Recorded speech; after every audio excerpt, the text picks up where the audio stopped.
Blood spilled across the mountains, families torn apart, and names whispered with fear in the hollows of Appalachia. These are stories of power, betrayal, and survival, darker than any legend you've heard. Before we begin, where are you watching from? Drop it in the comments, and let's dive in together. The mountains gather themselves into a long, folded spine, ridges running like seams across the land. Hollows dipped into narrow valleys where streams cut through stone, and families built their homes along those streams, carving out subsistence farms where the soil was thin and rocky. The geography made for isolation. Roads were few, often impassable in winter, and communities grew inward, wary of outsiders and reliant on kin. Beneath the ridges, coal seams ran in dark veins, rich deposits that would draw industries and fortunes. By the late 19th century, the land was no longer only farmland and timber ground. It was measured by what could be dug from beneath. The companies came with surveys, deeds, and contracts written in distant offices. They built camps and towns in the valleys, towns where the store, the houses, and often the sheriff's badge were bound to the company's control. Before the coal wars erupted, there was another kind of struggle already etched into Appalachian memory.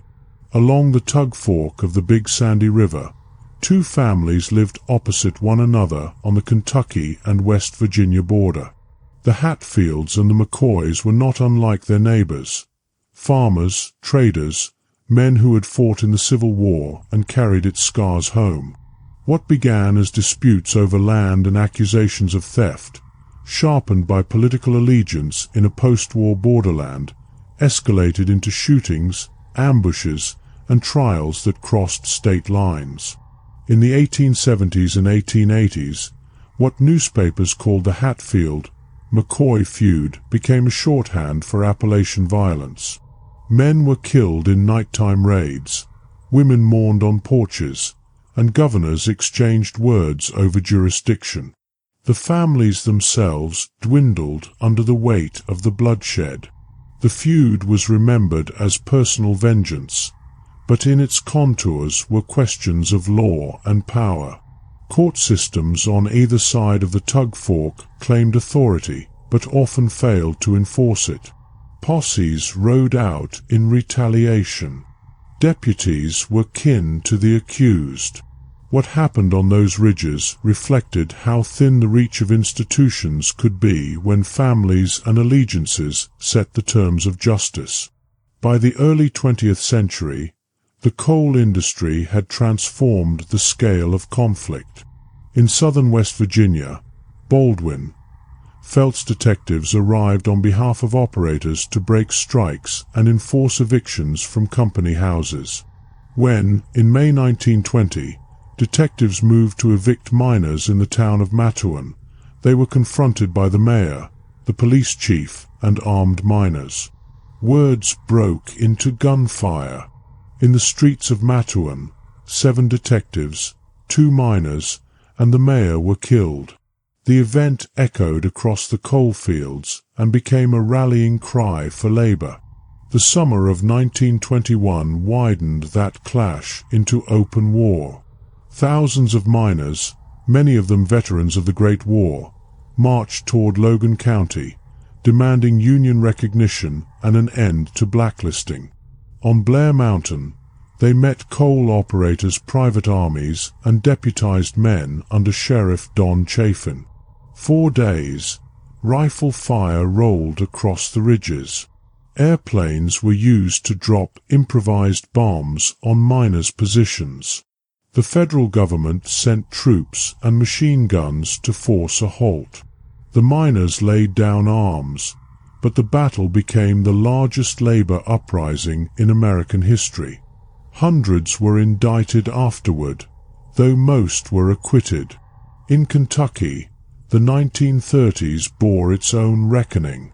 Harlan County strikes turned violent as coal operators hired deputies and armed guards to suppress the United Mine Workers. Murders, ambushes, and threats filled the decade. National observers called it Bloody Harlan. Families in the hollows lived under fear of eviction, fear of a knock on the door at night, fear that siding with the Union or against it would mark them for retribution. Across Appalachia, the pattern was clear. Violence was not born of superstition or legend, but of economic power and the lengths to which those who held it would go to preserve it. Families who stood at the center of these conflicts became names in court dockets, lines in newspapers, and faces in funerals. The record shows them not as shadows of myth, but as people caught in the collisions of kinship, land, labor, and authority. The Tug Fork Valley, where the Hatfield-McCoy feud left its mark, was not unique. Across Appalachia, land disputes, corporate charters, and questions of authority settled themselves less often in courts than in acts of force. By the turn of the 20th century, timber and coal interests had spread deeds through counties where few residents could read their terms. A single family's signature on a mineral rights contract could change the fate of a community, binding generations to leases they never fully agreed to. Into this environment came the detective agencies and private guards who acted as the enforcers of company law. The Baldwin-Felts Agency, which became infamous in West Virginia, employed men who traveled from strike to strike. They carried rifles, eviction notices, and reputations for brutality. In Mingo County, their presence made every eviction a potential spark. Families watched their belongings piled on the roadside while guards held rifles at the ready. Children were left in tents pitched on creek banks. To the companies, this was order. To the miners, it was provocation. The Mattawan shootout, which had begun in May 1920 with a line of evictions, reverberated long after its dead were buried. The police chief who had resisted the detectives, Sid Hatfield, became a hero among miners. His name was invoked in speeches, printed in Union circulars, and whispered as proof that one man with a badge could defy corporate armies. But the story did not end with Mattawan. On August 1, 1921, Hatfield walked up the courthouse steps in Welch, West Virginia, to face charges stemming from a separate confrontation. With him was his friend, Ed Chambers. On the steps, in broad daylight, Baldwin-Felts detectives opened fire. Hatfield was struck down beside Chambers, their wives witnessing the killings. The assassinations, widely reported at the time, convinced many miners that the courts would never protect them. Within weeks, thousands gathered, rifles slung over their shoulders, ready to march again. The march that followed became the Battle of Blair Mountain. Entire hollows emptied as miners streamed south, some walking for days, others hitching rides on coal trains. They wore red bandanas around their necks to mark themselves as Union men, an emblem that gave rise to the name rednecks, first used by their enemies as insult, later adopted by the miners themselves. They faced entrenched gunfire from Logan County deputies and private guards. 4 days, the ridgelines echoed with rifle shots. By the time federal troops arrived to break the standoff, more than 100 people were dead by most estimates, though the exact count was never settled. Thousands of miners laid down their arms, marched back home, and returned to their families. But the battle cemented a truth. Labor in Appalachia was willing to fight with force when no other recourse remained. In Kentucky, the same decade carried its own violence forward. Harlan County miners struck in 1931, refusing to work under conditions they called unbearable. The companies refused to yield. Sheriff's deputies, often paid directly from company coffers, patrolled roads with shotguns and rifles. Cars carrying organizers were riddled with bullets on back roads. Families who opened their homes to Union men awoke to find crosses burned or dynamite planted at their doors. The courts issued injunctions favoring the operators, and Union leaders were jailed on charges ranging from conspiracy to sedition. The toll was not only in numbers, but in atmosphere. Every meal shared in a miner's house could be an act of defiance. Every walk to the company store risked reprisal if the wrong word was spoken. The press reported regularly on shootings and ambushes in Harlan, and the county's reputation spread far beyond its borders. To some, it symbolized the stubborn independence of Appalachian labor. To others, it was a place of ungovernable violence. Through these years, families who had once fought feuds over land now found themselves drawn into wider conflicts over wages and union cards. Where the McCoys and Hatfields had been remembered for vengeance, new names entered the record. Union leaders, sheriffs, deputies, and detectives whose clashes turned into trials and headlines. In each case, the family name could define allegiance. To wear a badge meant one lineage. To stand on a picket line meant another. Violence flowed not from myth, but from roles carved into daily life. By the mid-1930s, Appalachia's coalfields were a battleground watched by the nation. The National Guard appeared repeatedly in counties where companies and miners had reached deadlock. Federal mediators came with promises, left with little resolved, and newspapers carried stories of bloodshed beside reports of production figures. The contrast was stark, numbers that spoke of tonnage and profit, and headlines that named the dead. In Harlan County, strikes persisted even after the National Recovery Administration declared in 1933 that workers had the right to organize. For miners, the law meant little if sheriffs and deputies answered to the operators. Organizers who entered the county were shadowed, harassed, and sometimes killed. The death of Union leader Joe Hill in 1931, gunned down on a county road, was not an isolated case, but part of a string of killings that became known collectively as the Harlan County War. Families bore the weight of it most heavily. Wives of miners organized to bring food to picket lines, marched with banners, and sang songs of protest. Their presence did not shield them from violence. Women were arrested, beaten, and driven out of camps. In the oral histories that survive, they remembered hunger as vividly as fear. Flour sacks stretched to make bread for weeks, soup thinned to feed children, gardens raided in the night. The companies controlled not just the mines, but the houses and the stores. A miner who joined a strike lost not only his job, but his home. Whole families were evicted with their belongings dumped along the road. Tent colonies sprang up along creeks and rail beds, where children slept on straw under canvas. These camps were not hidden. They were symbols. Anyone riding the trains through eastern Kentucky could look out the window and see the families driven from their homes, living within sight of the company towns that had expelled them. Violence came in cycles. In 1935, strikes once again turned deadly. Sheriff's deputies fired on picketers. Organizers were kidnapped and beaten. When trials were held, the juries were often composed of men with ties to the companies. Acquittals followed, reinforcing the belief that the law was a weapon of one side only.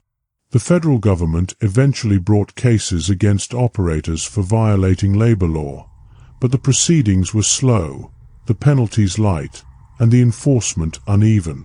For many in Appalachia, trust in distant authorities dwindled further. Justice seemed to exist only in the barrel of a gun or the strength of a crowd. The bitterness lingered beyond the immediate battles. Children who had grown up in the tent colonies carried those memories into adulthood. Some left the mountains altogether, joining the migration north to factory cities in Ohio and Michigan. Others stayed, returning to the mines when the strikes ended, carrying with them the scars of lost fathers and ruined homes. The 1930s etched into Appalachia's story a pattern that repeated across decades: cycles of organization, repression, violence, and temporary reprieve. Families became legacies of resistance or of enforcement, their names remembered in hollows where blood had been spilled. The battles were local, but the issues they raised, about labor rights, corporate power, and the reach of law, were national. As the Depression deepened, the federal government expanded relief programs, building schools, clinics, and roads in the region. Yet even these projects carried traces of the conflicts that had defined the coalfields.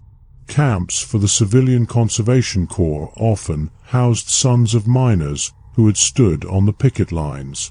Teachers in new schools taught children who had grown up in tents on creek banks. The violence of the early 1930s was not forgotten. It was woven into the very fabric of the communities being rebuilt. When the Second World War began, the mines of Appalachia roared back to life. Coal was essential, fuel for steel, ships, and the war machine itself. For a time, production demands pushed aside the open conflicts that had marked the previous decade. Miners went underground in shifts that stretched through the night. Wages rose modestly, and federal contracts tied the fate of Appalachian counties directly to the nation's war effort. The reprieve was temporary. Strikes emerged even in wartime, as miners pressed for better pay and safer conditions. Explosions in mines across West Virginia and Kentucky killed hundreds during the early 1940s. Each blast was reported in stark lists, names of the dead, ages, surviving families. Inquest records traced the causes to methane gas, faulty ventilation, and ignored safety protocols. For the families left behind, widows' pensions were meager, often delayed, and never enough to cover the costs of raising children alone. Company power did not fade. Many sheriffs in coal counties still received salaries padded by operator contributions. Deputies continued to patrol roads with shotguns, and intimidation of union activists remained common. Yet the war had changed the miners as well. Veterans returned with military training, accustomed to discipline and command, and unwilling to accept the unchecked authority of company men. The memory of battle overseas gave sharp contrast to the battles at home. In the late 1940s, strikes resumed with intensity. The United Mine Workers, under John L. Lewis, commanded a powerful national presence. In coal camps, however, the conflict still felt personal. A man who joined the Union risked losing not only his job, but the roof over his head. Whole rows of houses could be emptied when the company decided to evict striking miners. Families moved belongings by wagon to roadside encampments, their children watching as furniture sat in rain or sun. Local newspapers recorded shootouts along mine roads, cars riddled with bullets, dynamite planted in porches. Each act of violence carried with it an unspoken question: which family would be forced to leave, which would remain, and who among them would not live to see the next payday? The government attempted interventions, sending mediators, issuing injunctions, and occasionally prosecuting company guards for overreach. Rarely did these cases end with convictions. In the eyes of many miners, the law remained tilted. What they knew with certainty was that power flowed through the companies, through their alliances with deputies, and through their control of the very land on which the miners' children slept. By the close of the 1940s, coal towns across Appalachia bore the marks of decades of conflict. Schools and churches doubled as meeting halls for union gatherings. Company stores, once unchallenged, stood beside new cooperative shops funded by miners' dues. But beneath the surface, the same tensions endured, between those who served the operators and those who stood against them, between the badge and the picket line, between survival within the company's grasp and defiance that could bring ruin. The 1950s opened with the coalfields still divided, though the landscape itself was changing. Mechanization crept into the mines, reducing the need for manual labor. Cutting machines, conveyors, and continuous miners displaced crews of men who had once worked with picks and shovels. The introduction of mechanized equipment meant higher productivity, but it also meant unemployment. Whole families who had relied on coal wages found themselves pushed out, their homes abandoned, their hollows quieter than before. The loss of jobs sharpened tensions between those who remained employed and those who did not. Miners accused union leaders of failing to protect their livelihoods. Some charged that local officials colluded with companies to decide who would be rehired and who would be cast aside. Families were split by these decisions. Cousins who once marched together now found themselves on opposite sides of hiring lines. Despite the reduction in numbers, violence had not vanished. Records from coal counties show repeated clashes, dynamite explosions at tipples and offices, shootings along mine roads, threats scrawled on doors. The motives ranged from disputes over seniority to outright retaliation for firings. Union halls became sanctuaries but also targets. In some towns, a meeting could not proceed without armed men standing guard at the doors. In West Virginia, the scars of earlier conflicts remained visible. Mattawan carried the memory of Sid Hatfield's murder, while Blair Mountain's ridges still bore fragments of bullets from 1921. Older miners retold those stories to younger men, not as legends but as warnings. They spoke of how easily a demand for fair wages could end in bloodshed, how little protection the law had offered, and how neighbors could turn into enemies under pressure from the companies. The 1950s also brought new political forces. The Cold War cast suspicion on labor activism. In hearings and investigations, union members were sometimes accused of communist sympathies, their organizing linked to subversion rather than survival. These charges deepened divisions in mining towns. To be labeled disloyal could mean ostracism or worse, and some families withdrew from open union activity out of fear. At the same time, federal attention to Appalachia grew sharper. Reports highlighted the poverty of coal counties, the isolation of their schools, and the limited access to medical care. Photographs of barefoot children on cabin porches circulated in national magazines. These images carried their own weight. Symbols of neglect, they drew sympathy from some quarters and disdain from others, but they also underscored how deeply the region's fortunes remained tied to coal. The decline of employment forced many families to leave. Thousands migrated north and west, settling in industrial cities where auto plants and steel mills offered steadier wages. The cultural ties remained, with Appalachian enclaves forming in Detroit, Chicago, and Cincinnati. Yet those who left often carried memories of violence and eviction, shaping how they told their children about back home. For those who stayed, the coalfields were a landscape of contradictions. New schools and roads were built with federal aid, yet old disputes over property rights persisted. Some families clung to their land with pride, while others saw deeds bought up by outside investors who had never set foot on the ridges. The balance of power still lay with the operators, who owned the mineral rights even beneath small farms. Disputes over royalty payments and surface damage fed into courthouse dockets, keeping alive the sense that the land itself was contested ground. Meanwhile, safety in the mines remained precarious. Explosions, roof falls, and black lung disease stalked every family that sent men underground. Inquests listed names with a grim regularity, funerals crowded churchyards, and widows filled the pews on Sundays. For every act of spectacular violence, an ambush, a bombing, there were dozens of quieter deaths that carried equal weight for the families involved.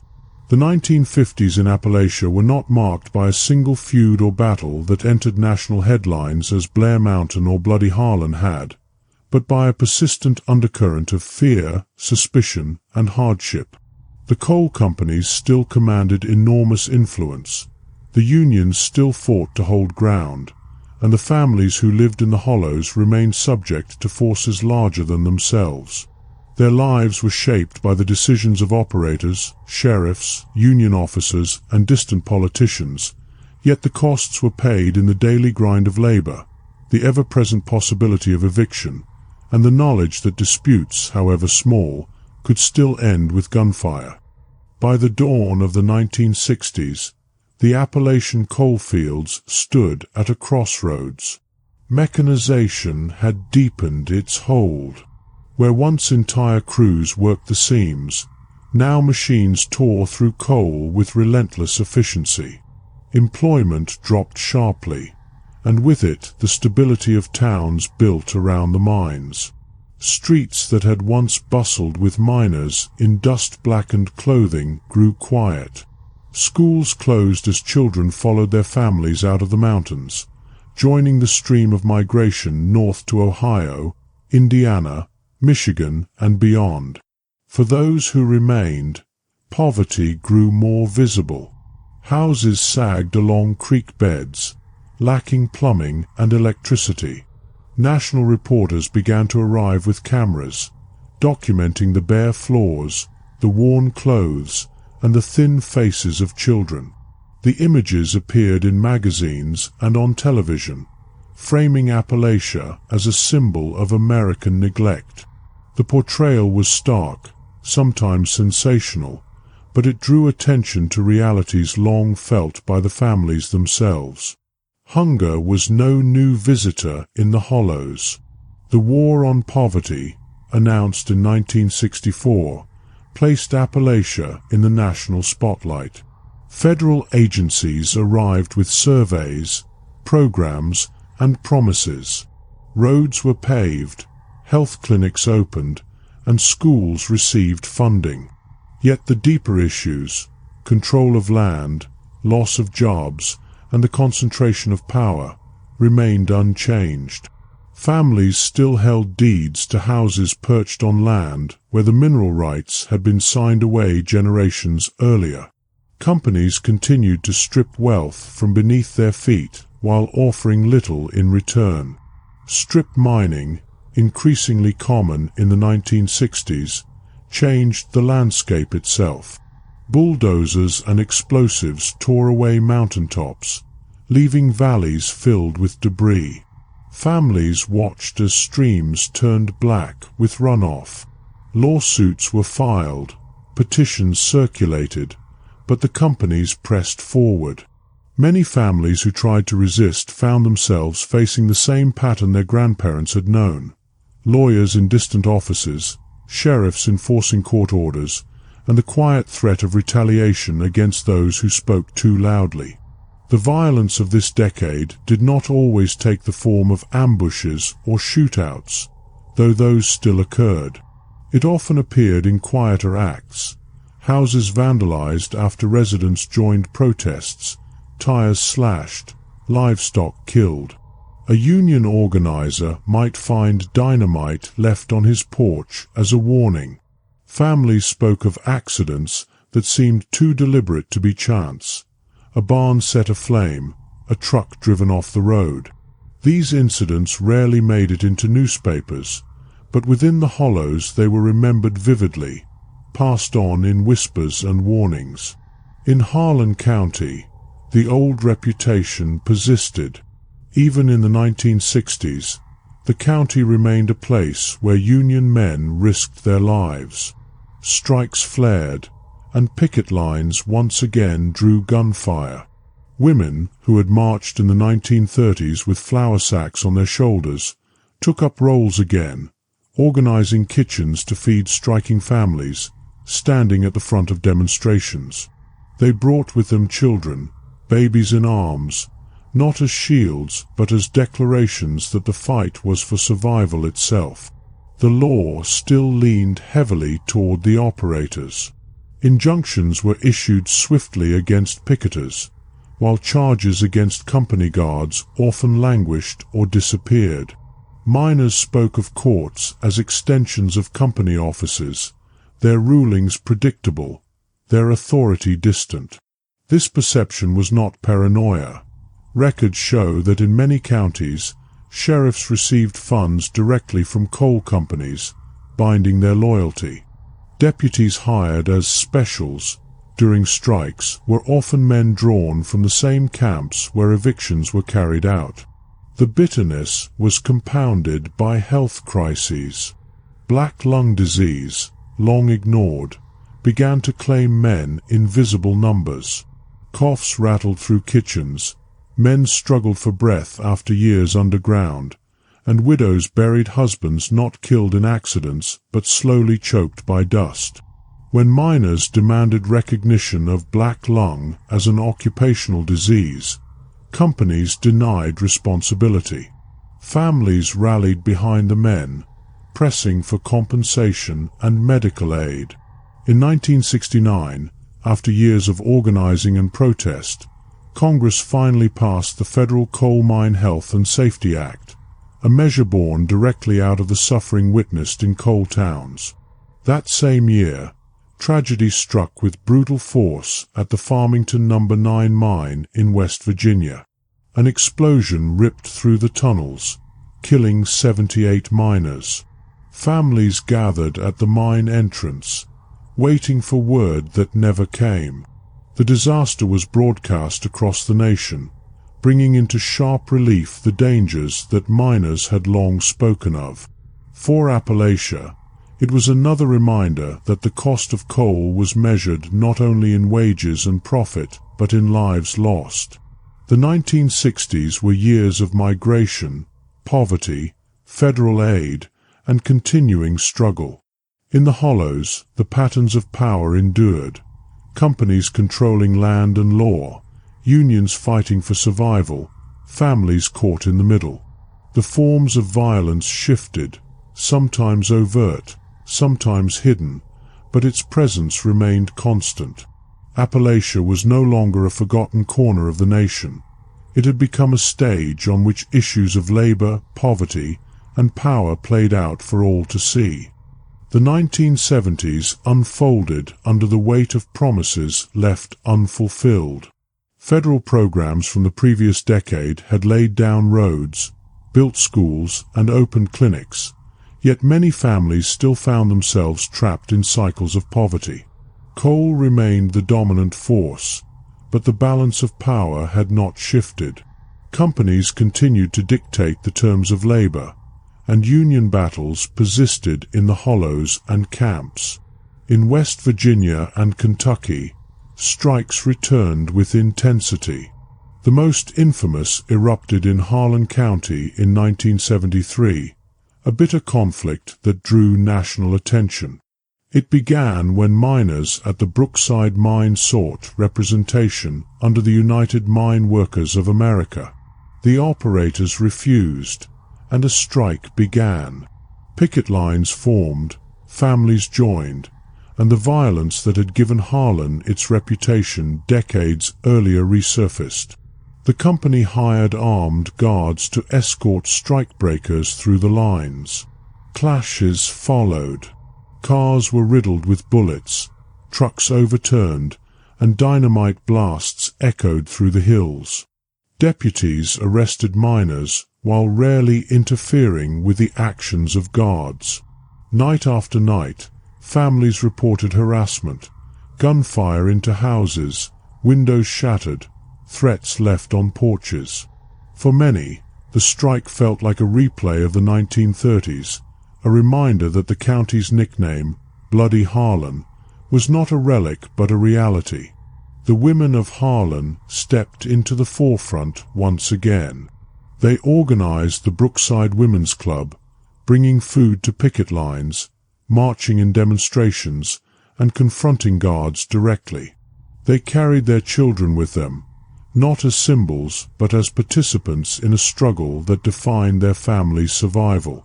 Their songs and chants carried through the valleys, weaving together voices that would later be preserved in the documentary Harlan County, USA. The film captured the rawness of the conflict, the picket lines, the funerals, the interviews with families who faced eviction and hunger.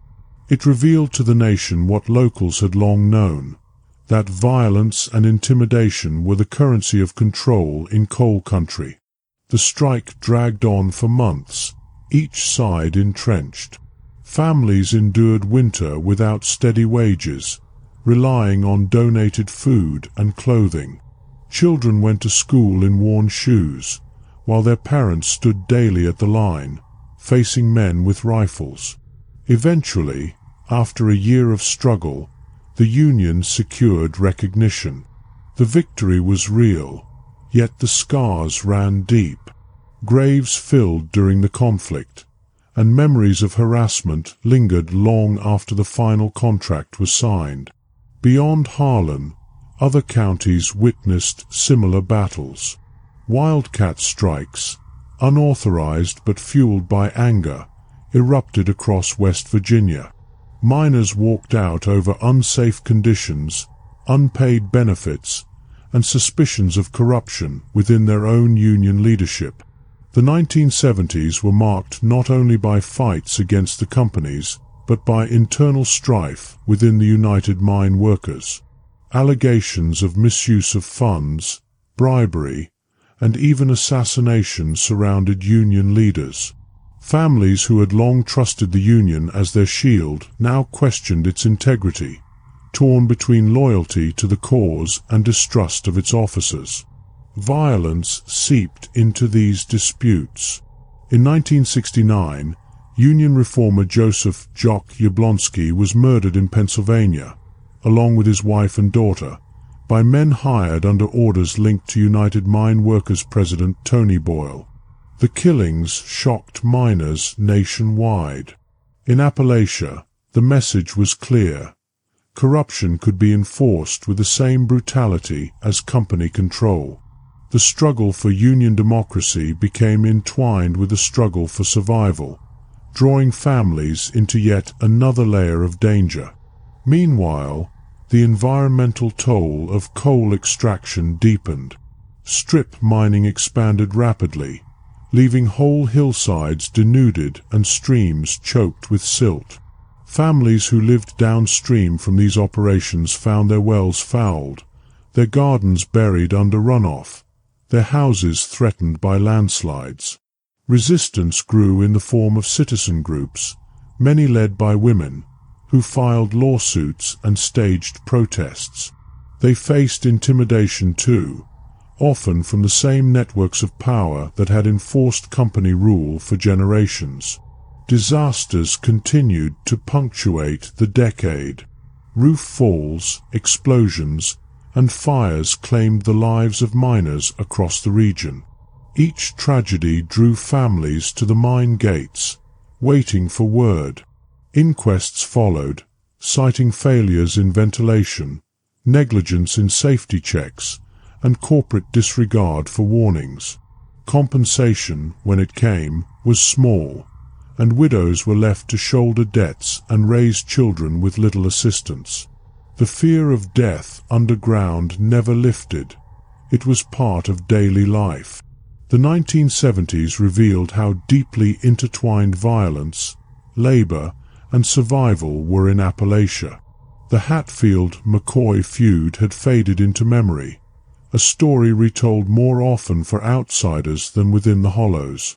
But the patterns of blood and power that feuds symbolized lived on in new forms, in strikes, assassinations, bombings, and the daily threats against families who dared to resist. Appalachia was no legend. It was a place where control was enforced not only through contracts and deeds, but through the ever-present possibility of violence. The 1980s began under a shadow of economic decline. Demand for coal fluctuated with oil crises and changing markets, and mechanization continued to erase jobs that had once sustained entire counties. Towns hollowed out as young people left in search of work elsewhere, leaving behind grandparents, widows, and those bound to the ridges by necessity or pride. Houses stood abandoned along creek beds, their windows broken, their gardens overgrown. What remained were families whose lives were still dictated by the companies, by the union, and by the ever-present risk of violence when the balance of power was challenged. Labor unrest never fully subsided. In 1981, strikes broke out in southern West Virginia, led by miners demanding safer conditions and fair contracts. As in earlier decades, picket lines were met with armed guards. Shots rang out along back roads, and dynamite was once again used to intimidate both strikers and their families. Cars carrying Union men were followed at night, tires slashed, windows shattered. For many families, the tension of the 1930s and 1970s felt alive again, an old cycle repeating itself in new times. The 1980s also brought heightened attention to black lung disease. By then, whole communities were marked by its toll. Men who had gone underground as teenagers now coughed themselves to exhaustion before reaching old age. In kitchens and on porches, oxygen tanks hissed steadily. Widows filled benefit offices seeking recognition of their husbands' deaths as occupational, often facing delays or outright denial. Families organized again, demanding accountability. In 1981, miners staged marches to Washington, carrying signs and chanting for enforcement of the black lung benefits law passed a decade earlier. Their persistence forced Congress to strengthen provisions, but not before countless households had already been driven into poverty by illness. Corruption within the Union added another layer of hardship. In West Virginia and Kentucky, stories circulated of local officers pocketing funds or making deals with operators. Miners who challenged them sometimes faced intimidation. Families divided along lines of loyalty. Some clung to the Union as the only shield against company power, while others denounced it as compromised. Violence occasionally followed these splits. Organizers reported threats at their homes, strange cars parked outside at night, and anonymous calls warning them to stop speaking out. At the same time, the rise of truck mines, small, often non-union operations, brought new dangers. These mines cut corners on safety, paid wages under the table, and offered no benefits. Families desperate for income accepted the risks. Accidents were frequent, and when men were killed, their widows had no union protections to turn to. The lack of regulation meant families shouldered the burden alone, burying their dead without compensation, raising children with no pensions to rely on. The environmental damage of strip mining grew even more visible in this decade. Whole mountaintops were leveled in parts of Kentucky and West Virginia, leaving behind scars that could be seen from miles away. Streams ran orange with acid runoff, killing fish and fouling wells. Families who had lived for generations on particular plots of land found themselves surrounded by blasted earth. Houses shifted on unstable ground, walls cracking from subsidence. Those who spoke out often faced harassment. Some community leaders reported their barns burned, their property vandalized, their families threatened. The message was clear. Silence was safer than resistance. Violence was not always spectacular, but it was persistent. Court records and newspaper archives from the 1980s document a string of bombings, shootings, and assaults tied to labor disputes across Appalachia. In Logan, Mingo, and Pike counties, gunfire into homes was reported during strikes. In Harlan, miners spoke of being run off the road by cars driven by strikebreakers or guards. Each act reinforced the sense that the conflict was not abstract but personal, reaching directly into family life. The economic decline deepened the desperation. With fewer jobs, more families turned to welfare programs, food stamps, and federal aid. Critics outside the region painted Appalachians as dependent, ignoring the decades of extraction that had enriched companies while impoverishing the land.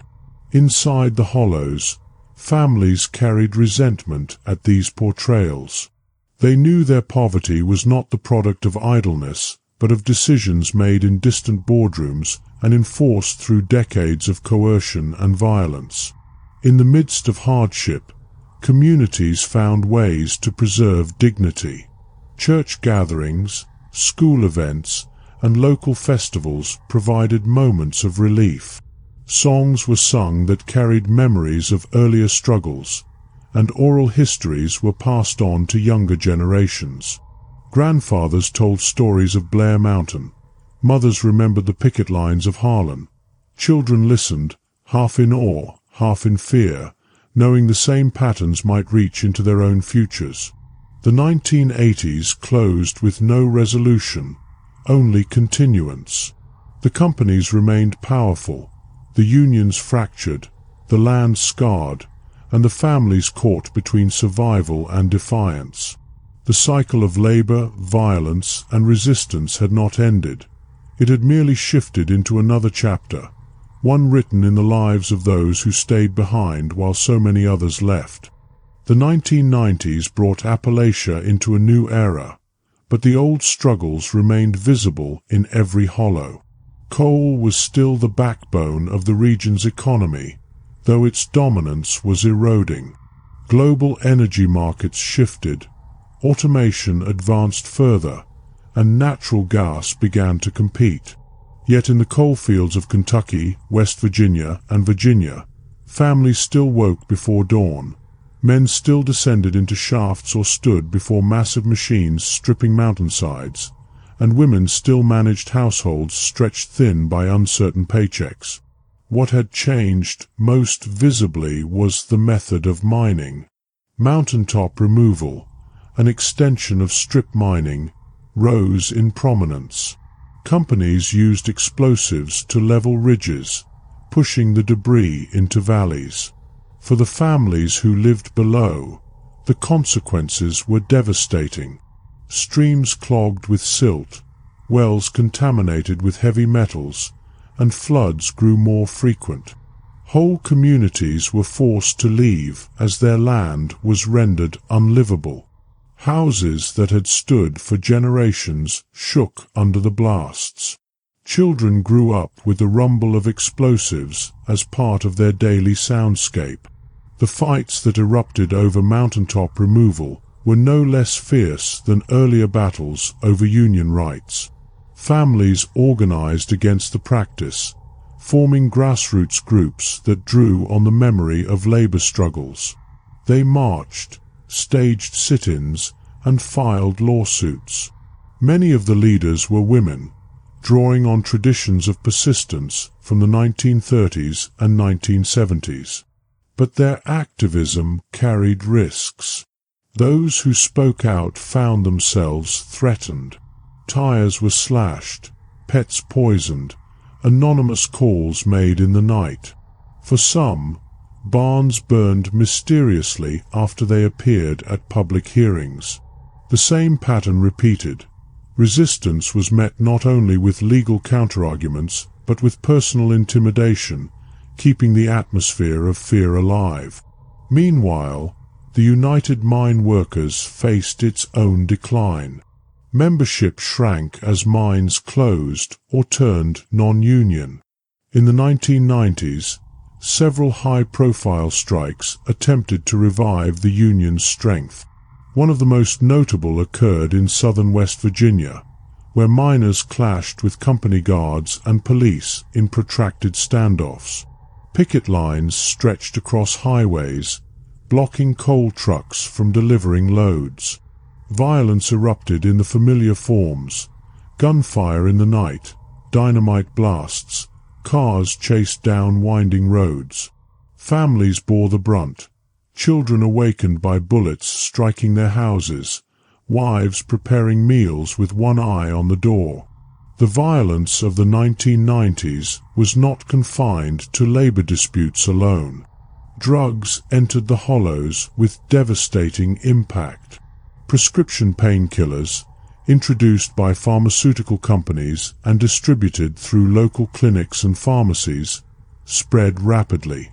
Families already battered by unemployment and black lung disease now faced addiction on a scale few had imagined. OxyContin, marketed as a solution to chronic pain, became known locally as hillbilly heroin.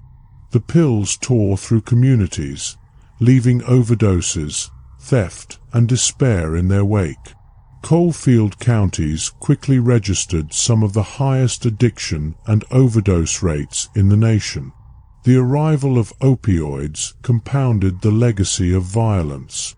Where once conflict had centered on company versus union, now families turned inward. Property crimes rose, fights broke out in households, and deaths from overdose filled the obituaries. The same law enforcement structures that had long been tied to coal interests were ill-equipped to handle the epidemic. Arrests increased, but treatment facilities remained scarce. Grandparents found themselves raising grandchildren as addiction claimed an entire generation. Yet even in this bleak atmosphere, the stories of resistance continued. Grassroots environmental groups gained traction, bringing lawsuits against mountaintop removal operations and highlighting the health costs of poisoned water. National attention returned to Appalachia, this time not for labor wars or feuds, but for the devastation wrought by new mining practices and the opioid epidemic. Documentaries, court cases, and investigative reports placed the region under scrutiny, showing the persistence of power structures that had exploited families for over a century.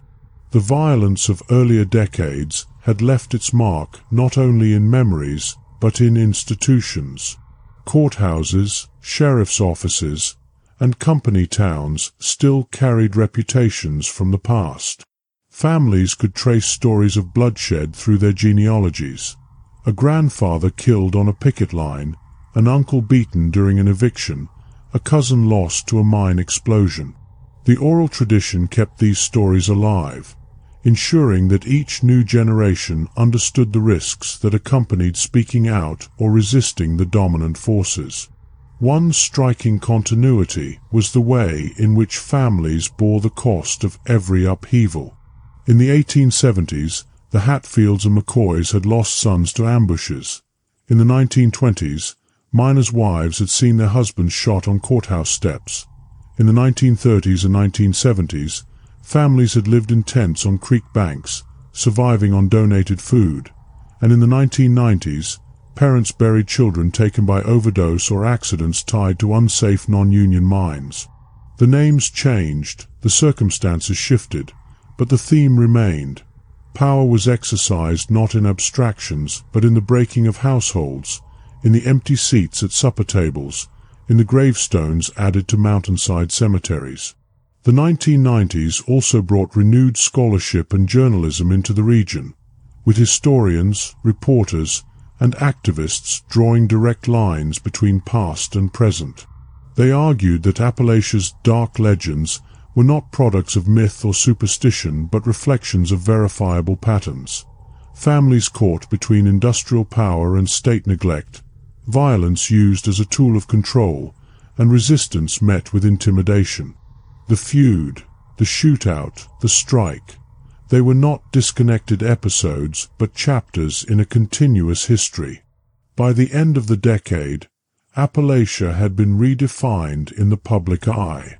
It was no longer remembered solely for the Hatfield, McCoy feud or the bloody picket lines of Harlan.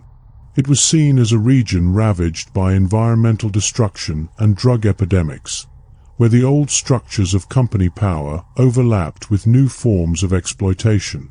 Yet inside the hollows, families continued as they always had, raising children, burying their dead, telling stories of those who had resisted, and navigating the fragile balance between silence and defiance. The cycle of blood and power had not broken. It had only adapted, finding new forms in new decades, leaving the families of Appalachia to bear the cost as they had for generations. The turn of the millennium brought with it new technologies, new industries, and new crises, but in Appalachia the echoes of the past were unmistakable. The scars left by a century of conflict between families, companies, and unions still shaped the lives of those who remained in the hills. The dark legends that outsiders told as folklore, of feuds, bloodshed, and secret power, were in reality the residue of verifiable struggles, woven through generations like veins of coal. The early 2000s saw mountaintop removal mining expand further, reshaping entire counties in Kentucky, West Virginia, and Virginia.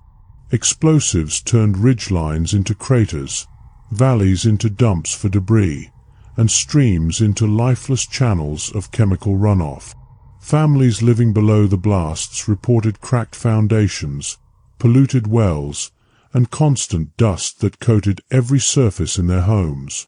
Mothers spoke of children developing asthma and rashes, of grandparents no longer able to breathe without machines. Lawsuits mounted, yet each legal filing brought with it new rounds of harassment. Community leaders recalled receiving death threats, their mailboxes destroyed, and their cars vandalized. The methods were familiar, descendants of the same intimidation used during the strikes of the 1930s and 1970s, only now directed against environmental protest rather than union organizing. Tragedy punctuated the decade in ways that reinforced Appalachia's long history of blood and power. In April 2010, the Upper Big Branch mine in West Virginia exploded, killing 29 miners. It was the deadliest mining disaster in the United States in 40 years. The investigation revealed what families in the region had long understood, that safety violations had been ignored, warnings silenced, and profits prioritized over human lives. Testimonies described a culture where workers feared reprisal if they spoke out. Families gathered outside the mine as days passed, waiting for news that never brought back their sons, brothers, and fathers. The funerals echoed the mass burials of earlier disasters, a reminder that even in the modern era, the dangers of mining remained as lethal as ever. The opioid epidemic worsened in the 2000s and 2010s, tightening its grip on the region. Investigations revealed that pharmaceutical distributors had flooded small towns with millions of pills, orders so disproportionate to population that they defied belief. Court filings later showed that pharmacies in towns with only a few hundred residents received shipments in the hundreds of thousands. The impact was catastrophic. Overdose deaths soared. Families that had already endured the losses of labor violence and mining disasters now buried children and grandchildren claimed by pills and heroin. Entire communities saw generational continuity broken, with grandparents raising orphans while cemeteries filled with new rows of markers. The political landscape shifted alongside these crises. As unions weakened, so too did their role as a shield for miners. Non-union mines proliferated, often paying less and cutting corners on safety. Families who had once relied on union contracts for health insurance and pensions now found themselves unprotected. The distrust sown by decades of corruption within the United Mine Workers left many unwilling to fight for its revival. In its place, company influence filled the void. Campaign contributions, local sponsorships, and employment promises ensured that operators still wielded significant control over sheriffs, county commissions, and state houses. For families in the hollows, the result was the same pattern seen for over a century. Power was exercised not through democratic institutions, but through networks of loyalty, intimidation, and economic dependence. Those who resisted, whether union activists, environmental organizers, or whistleblowers on unsafe practices, found themselves marginalized, threatened, or worse. The memory of past bloodshed lent weight to these threats, ensuring that silence remained the safest choice for many. Yet resistance never disappeared. Grassroots groups, often led by women, carried forward traditions of persistence.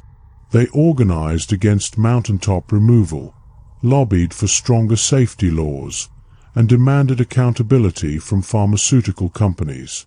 In some communities, oral history projects captured the voices of elders who remembered the Battle of Blair Mountain or the strikes of the 1970s, ensuring that younger generations understood their inheritance. Songs and stories, carried across porches and church halls, reinforced the continuity of struggle. They were not framed as legend, but as lived truth, reminders of how families had survived despite violence, corruption, and exploitation. The 2010s brought renewed national attention to Appalachia. Documentaries, lawsuits, and investigative reports exposed the scale of the opioid crisis and the devastation of mountaintop removal. Historians revisited the labor wars of the early 20th century, connecting them to the present. Journalists described Appalachia not as a place of backward feuds, but as a region where corporate and political power had collided with ordinary families in cycles of exploitation.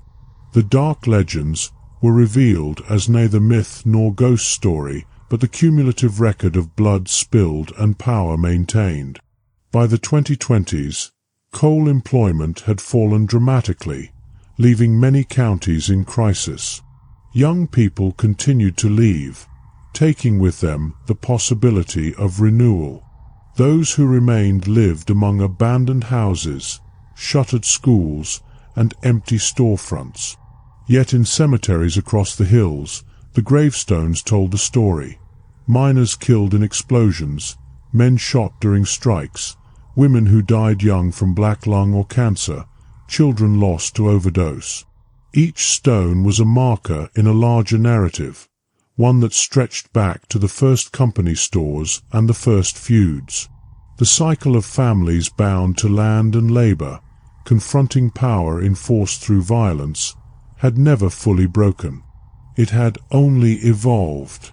What began with the Hatfields and McCoys in the late 19th century had carried forward into the labor wars of the 20th, the corruption and strikes of the 1970s and 1980s, the opioid epidemic of the 1990s and 2000s, and the mining disasters of the modern day. The legends outsiders spoke of were in truth histories, carved into the lives of generations. The mountains keep their secrets, but their shadows still speak of blood and power. If this journey held you, make sure you subscribe to Eternal Obsidian for more stories carved from the dark. Drop your thoughts in the comments. I'll be waiting to see where you stand.